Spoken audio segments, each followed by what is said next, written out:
দেখুন, ওপারে যারা আক্রান্ত হচ্ছেন ওই ঘোষ, বোস, দত্ত, মিত্র, ঢোল, পোদ্দার, মুখার্জি, ব্যানার্জি,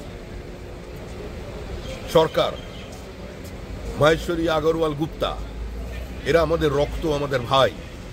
আমরা এখানে মুখ বুজে বসে থাকতে পারি না। আমাদের তাদের দিকটাও একটা মানবিক মুখ নিয়ে বিচার করতে হবে।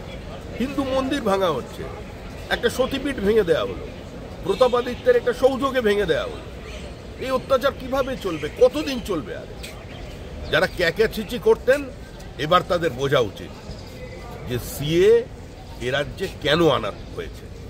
আর পশ্চিমবঙ্গের সংখ্যাগরিষ্ঠ জনসম্প্রদায়কেও এটা বুঝতে হবে যে খুব সেদিন আর বেশি দূরে নেই যেদিন আমাদের রাজ্যে যদি মানুষ সচেতন না হয়, তাহলে এই দৃশ্যের পুনরাবৃত্তি এই রাজ্যেও হবে।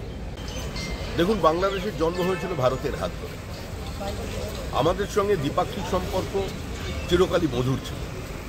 তাই যে সরকারই ওখানে গঠন হোক না কেন, বা যে সেনানায়করা ওখানে দায়িত্ব নিয়ে থাকুন না কেন, তারা দেখবেন যেন ওখানে সংখ্যালঘু হিন্দুদের উপরে অত্যাচারের মাত্রাটা একটু কমে।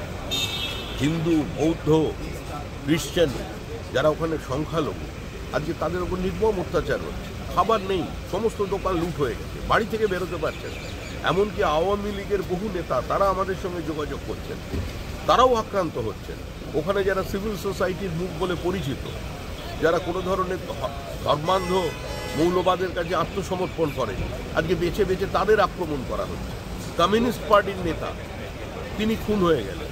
আমাদের সঙ্গে রাজনৈতিক মতবিরোধ থাকতে পারে, কিন্তু একজন কমিউনিস্ট পার্টির নেতা, সে তো একজন রাজনৈতিক কর্মী, নেতা, তাকে গুলি করে খুন করা হলো। এই ঘটনা যেন শেষ হয়, এর থেকে বেরিয়ে আসতে হবে।